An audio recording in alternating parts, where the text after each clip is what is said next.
good morning and good afternoon po sa inyo lahat dyan, mga ka-landscape. Ayan, pakita ko lang po sa inyo. Ito po yung halaman na ruwelya. Ayan, bali ito po yung paugatin natin ng halaman. Tingnan nyo mga ka-landscape yung halaman. Pink and white yung flower. Ito po yung paugatin natin mga ka-landscape. Ngayon po mga ka-landscape, magpuputol na po tayo ng ating paugatin. Ayan, puputulin lang po natin mga ka-landscape. Ganito lang po siya kahaba yung putol natin.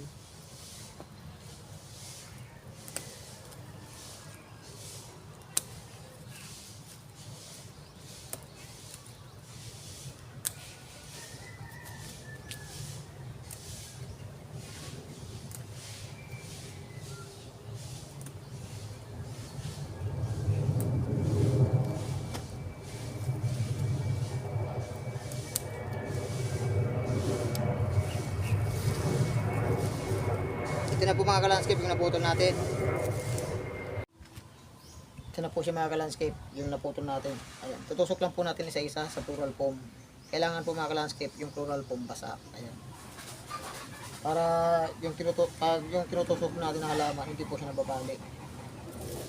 Ganito lang po mga ka-landscape ang proseso niyan. Sa pagpapaugat ng halaman na ruwelya. Gamit lang po ay slice, plural foam, and hangin.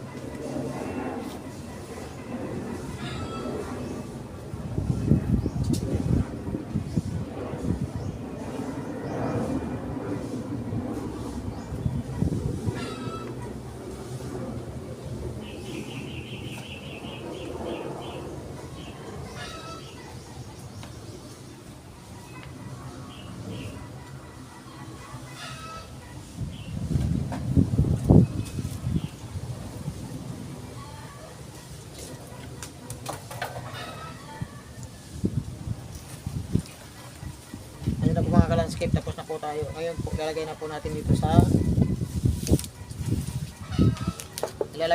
dito mga ka-landscape sa may buhangin. Ayan, ilalagay na po natin dito. Ayan.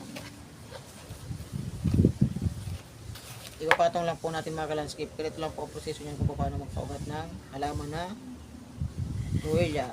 Ngayon po mga ka-landscape, papakita ko na po sa inyo yung may ugat na ganito rin po yung ginawa natin. Gamit lang po ay plural foam and buhangin. Ito na po mga ka-landscape yung ginawa natin. Ngayon po, papakita ko na po sa inyo yung may ugat na. Ano pa lang po ito mga ka-landscape, mga 15 days pa lang po siya. May ugat na po. Ngayon po, ipapakita ko na po sa inyo yung ugat niya na tinusok lang po natin sa plural foam. Ayan, ito po yung halaman na ruwelya. Ayan, maganda po magpaugat ng halaman na ruwelya sa plural foam. Mabilis po siya magkaugat. Ayan, ngayon po mga ka-landscape, papakita ko na po sa inyo yung may ugat na ginamitan lang po natin na plural foam. Ito na po siya mga ka-landscape. Ayan na po yung ugat niya. Bilis magkaugat. Ganito lang po magpaugat ng halaman na ruwelya. Gamit lang po ay plural foam. Ayan. Galing na. Ganyan lang po mga ka-landscape magpaugat ng